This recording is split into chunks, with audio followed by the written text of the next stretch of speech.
Hello and welcome everyone. I'm Dr. Andrew Kaufman and I have a special treat for you today. I have a new PowerPoint slide presentation and today I'm going to be talking to you about Koch's postulates. I know many of you have been asking questions about that. I'm going to share my screen now. I'm sorry about that one.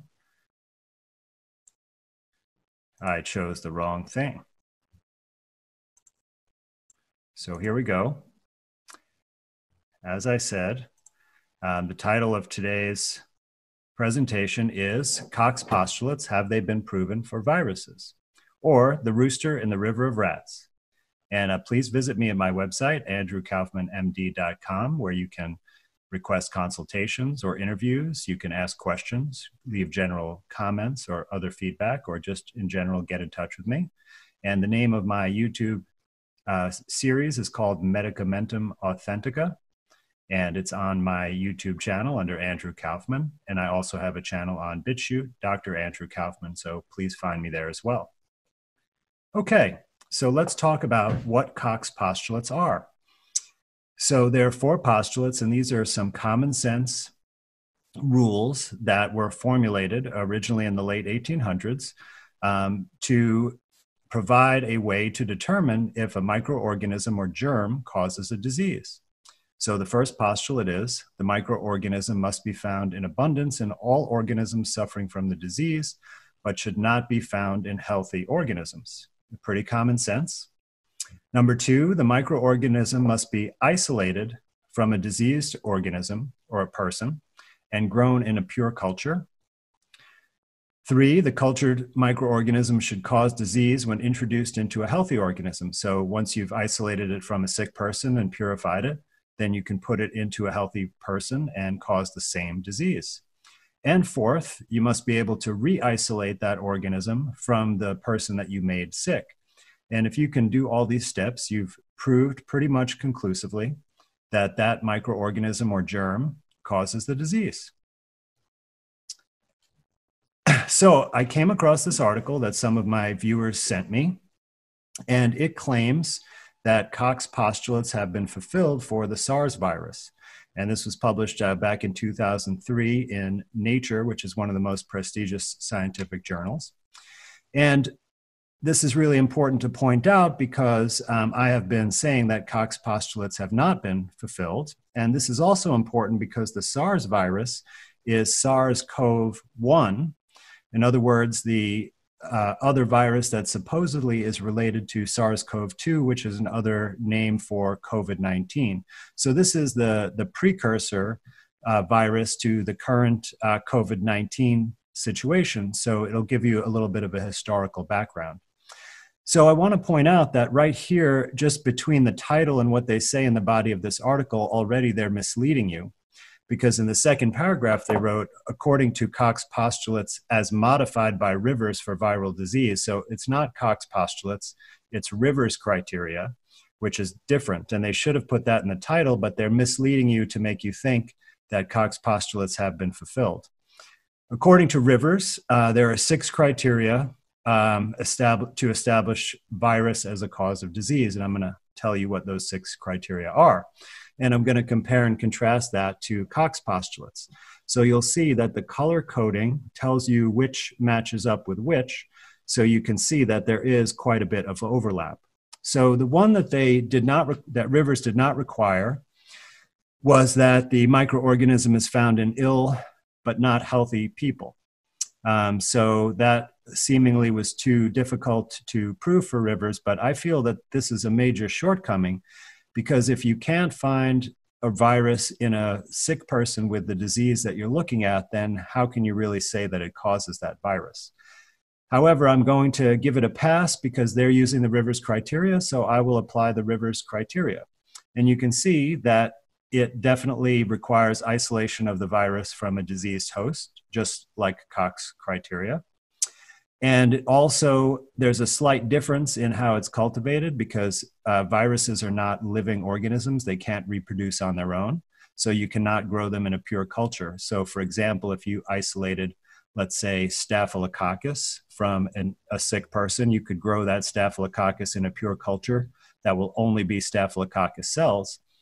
But with a virus, since they can't reproduce and they're not alive, you can't grow them in a pure culture of just virus particles.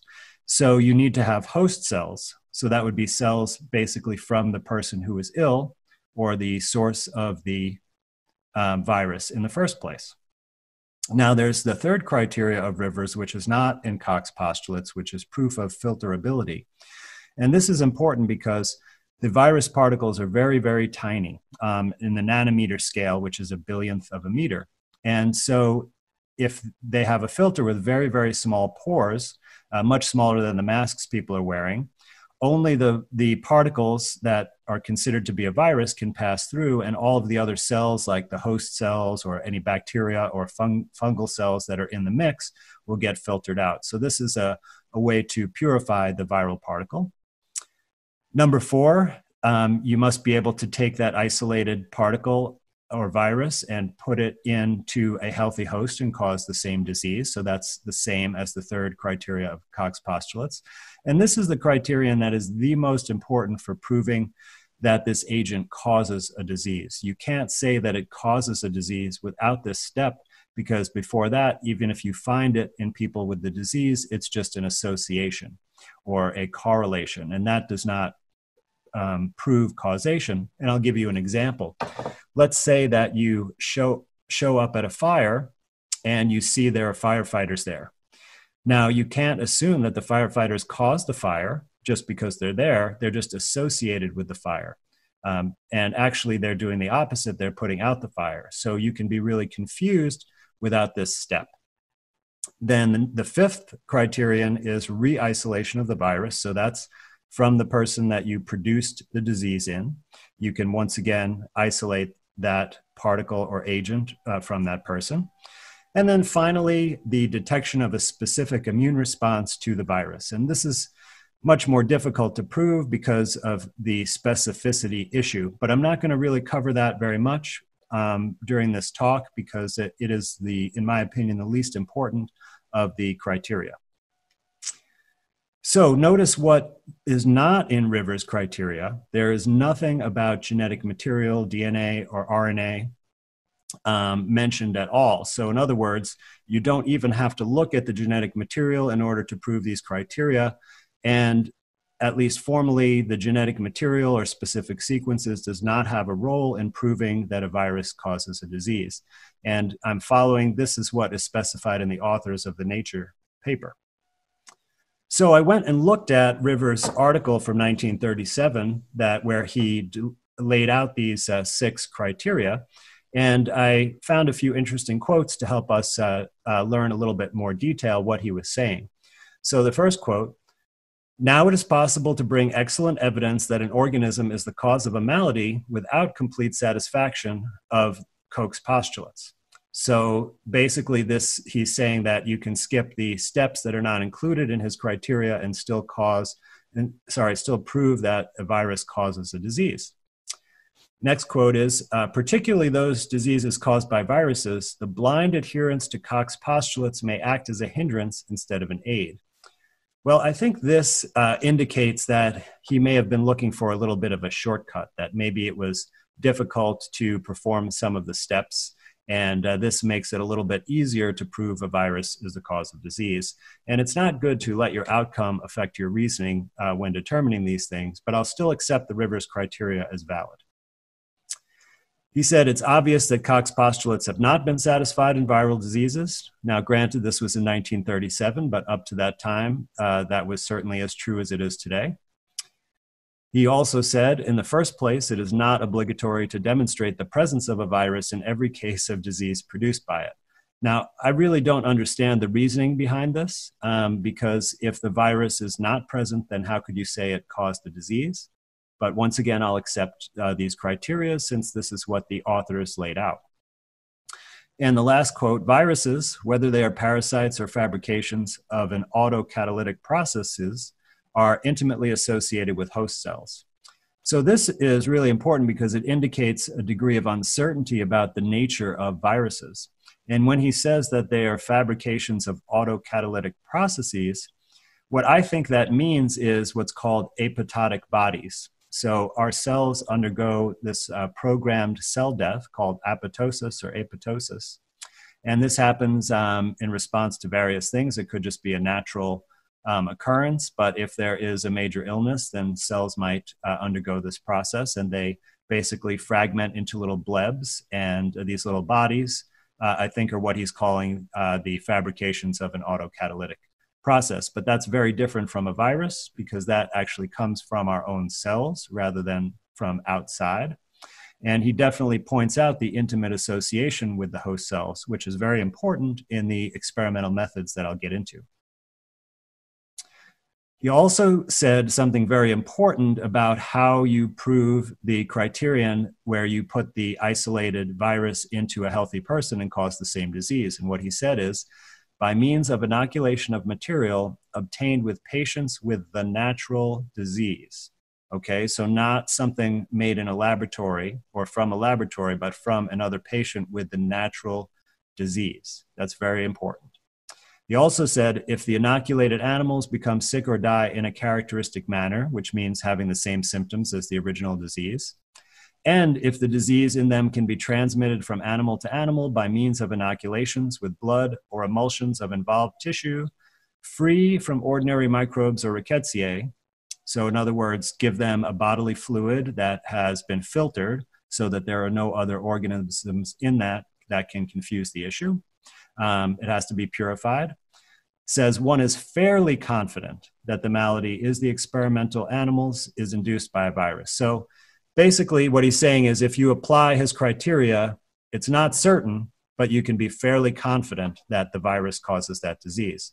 So that is not very inspiring of confidence in me, but nonetheless, that is what he said about these criteria.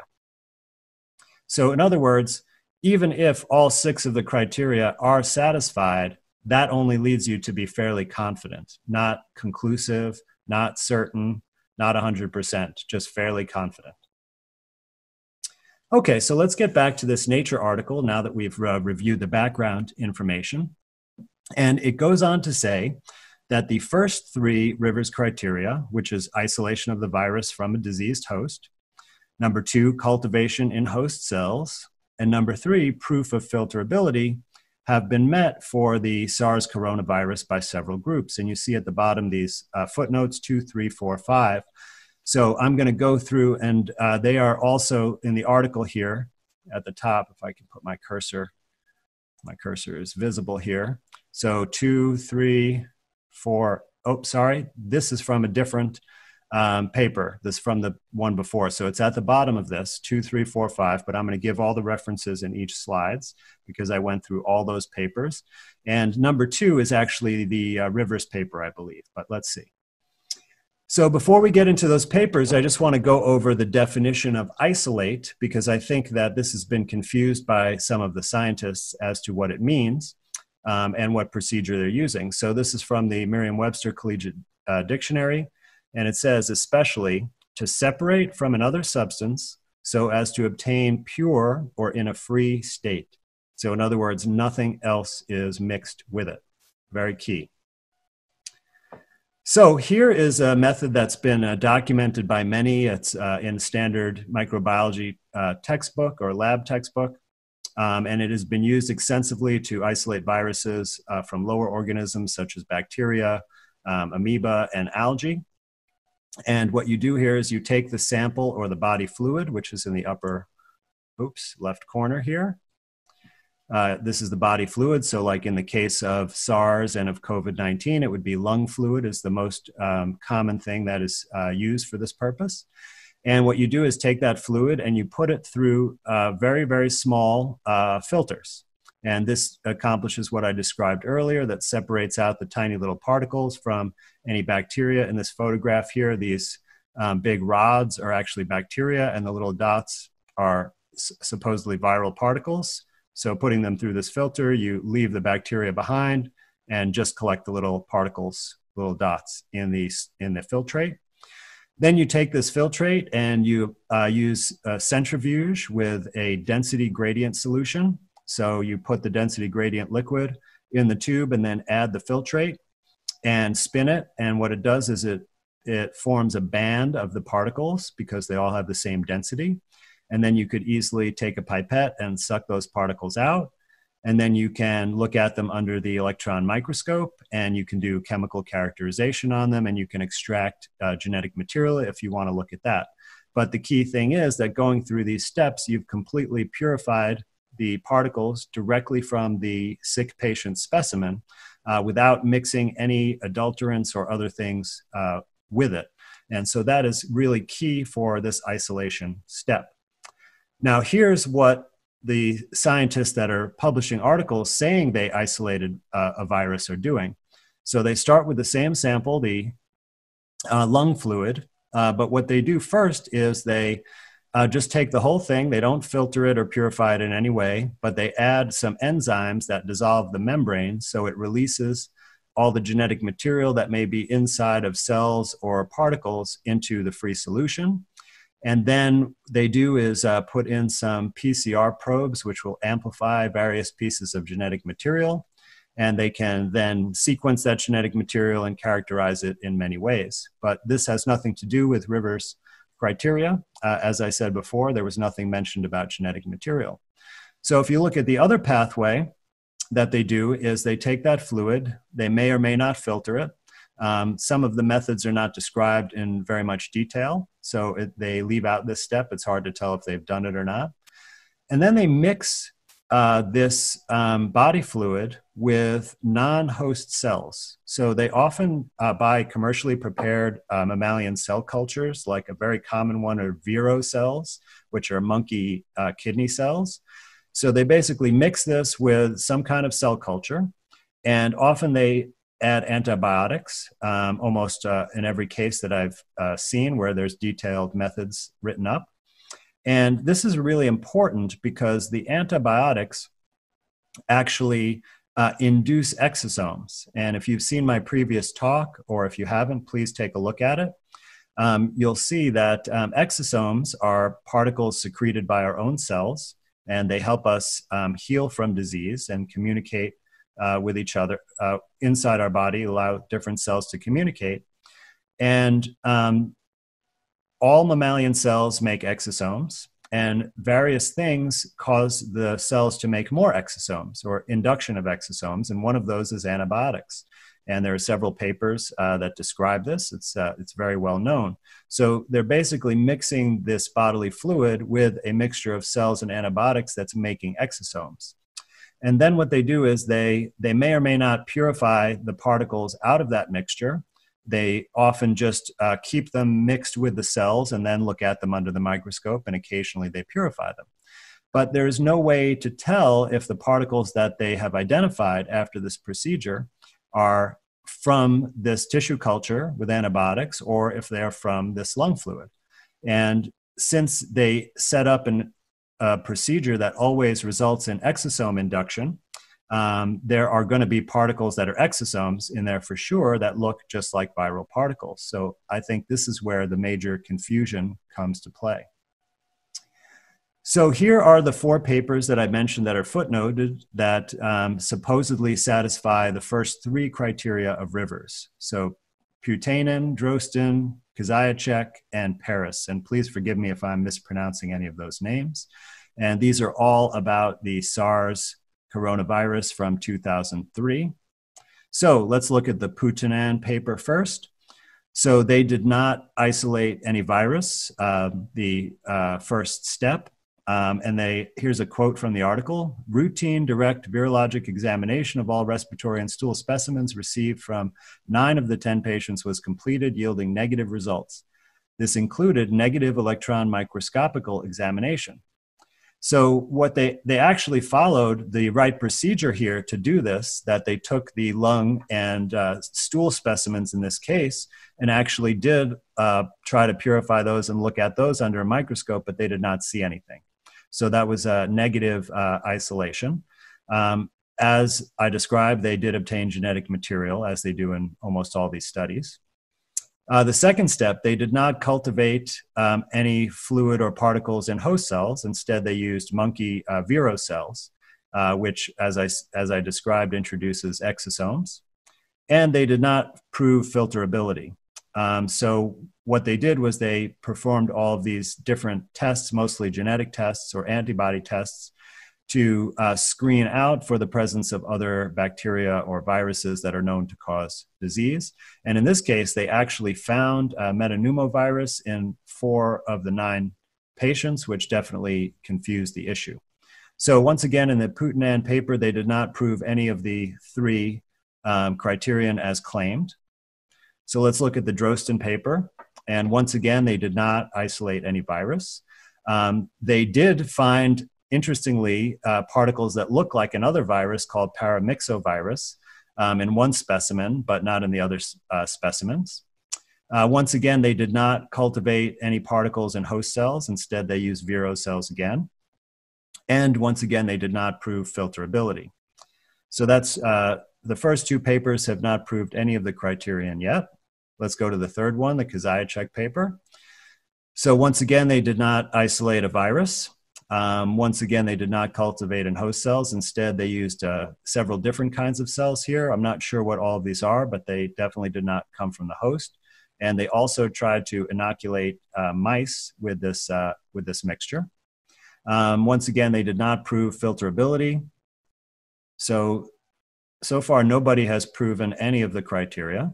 Let's go to the Paris paper. This is the last one. Once again, for the 4th time, they did not isolate any virus. They didn't culture in host cells. Instead, they used fetal rhesus monkey kidney cells. And once again, they did not prove filterability.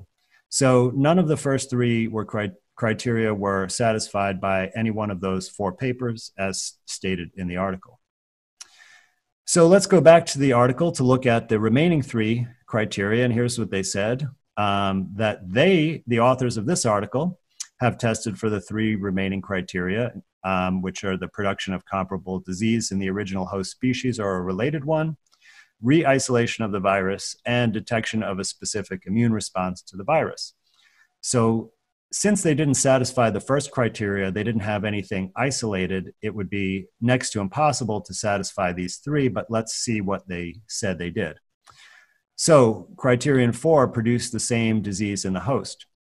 So they did not obtain material from patients with the natural disease. Instead, they used the virus that was cultured in monkey kidney cells. So once again, those cells would be producing exosomes, and the virus was never isolated. So it's not really clear what exactly they're inoculating them with at all. However, out of those 2 macaques, and they only did this with 2, only one of them had respiratory symptoms. So in other words, even if you say that they really did inoculate them with something they isolated from a sick person, they didn't cause the same disease in both of the hosts, only in one of them. And the other one, they had a skin rash. And even when they examined their lungs at autopsy, because of course they killed these animals right after the experiment, they found different findings. One had extensive lung pathology and the other one did not. So criterions 5 and 6, re-isolation of the virus and specific immunity. So they did not re-isolate the virus. Instead, what they did was genetic testing. And once again, they took secretions from those macaques and mixed them with vero cells in culture with antibiotics, just as the original procedure. So there was no isolation in that. And they did say that there was an antibody response, but they did not describe the specificity of that or test it against other antigens to determine that. So in conclusion, they met 0 of the 6 criteria. So let me just summarize, because there are several misrepresentations in that article.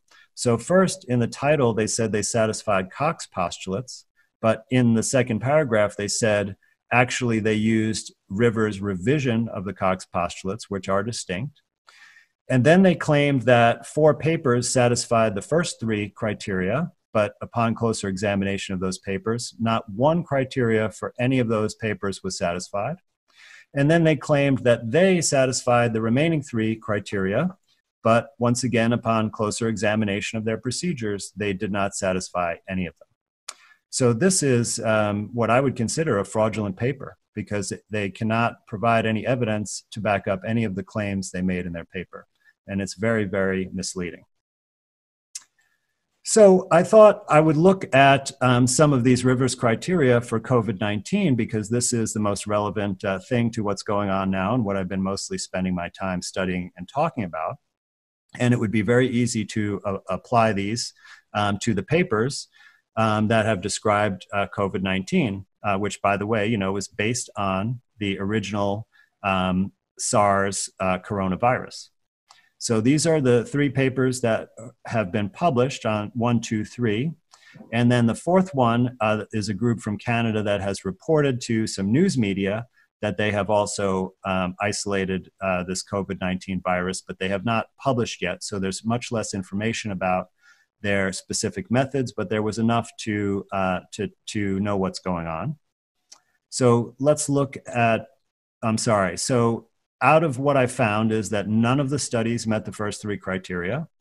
No studies tried to address criterion 4 or 5, which is inoculating the isolated particle into a healthy host and causing the disease, or re-isolating it from that person. So this was just not done at all, not attempted. So if criterion 4 and 5 were never attempted, you can already just from that conclude that it has not been proven to be fairly confident even that this is a cause of any illness. But let's look a little bit closer. So the Zhao paper, they didn't isolate any virus. Once again, they obtained genetic material as described in the previous procedure.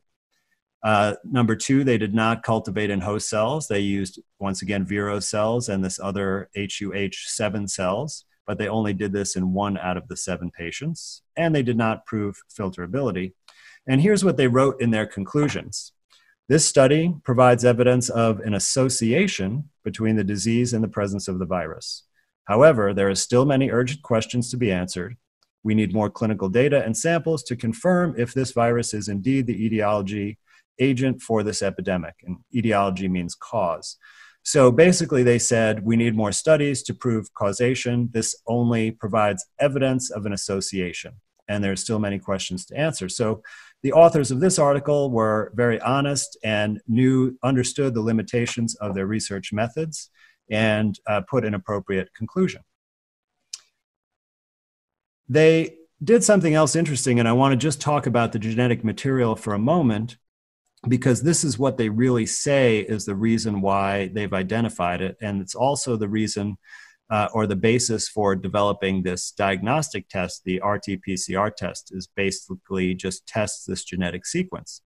So the way that they said that it's a coronavirus is because they tested the sequence of this RNA that they can't identify the source because they didn't purify anything. And they said it shares just under 80% sequence identity to the SARS-CoV-1, which I was talking about earlier. Now, 80% may sound like a lot, but I did some digging and found that humans share 96%, so 16% more of their genetic sequence with chimpanzees. So if you were to say that 80% sequence identity means that it's a coronavirus, well, you'd be saying that if you had a DNA sample from me and compared it to chimpanzee sequences, you would say that I was a chimpanzee, which clearly I am not.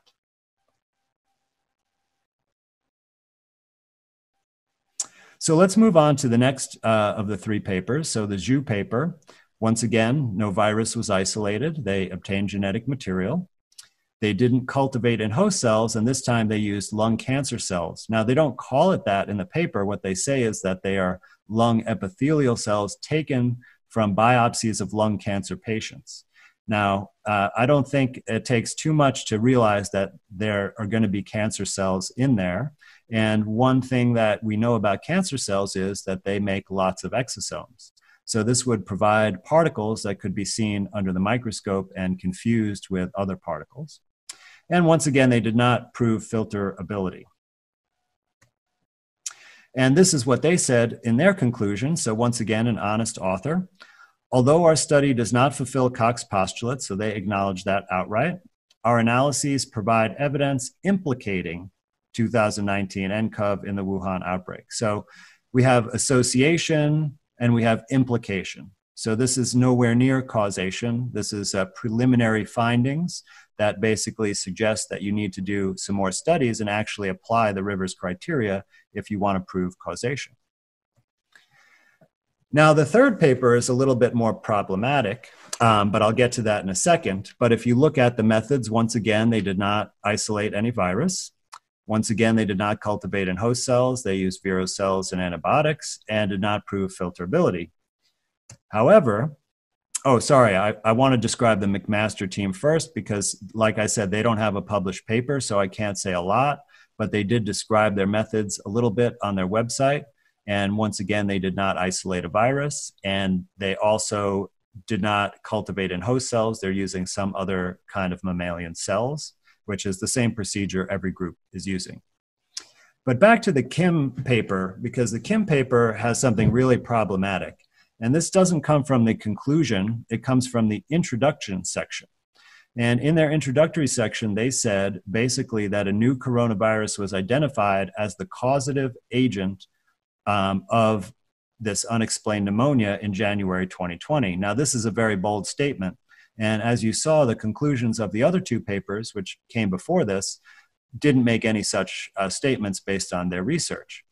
So this is reference number 7, is where this declarative statement about it being a causative agent comes from. And that reference is listed at the bottom of this slide. And interestingly, it's not a study that is trying to isolate or identify a virus. It's a study that's looking at the full sequence of the genetic material of this so-called virus and comparing it with evolutionary analysis. So in other words, with other species or viruses, sequences found in other species. So in other words, the science of that article would not be able to prove anything about causation.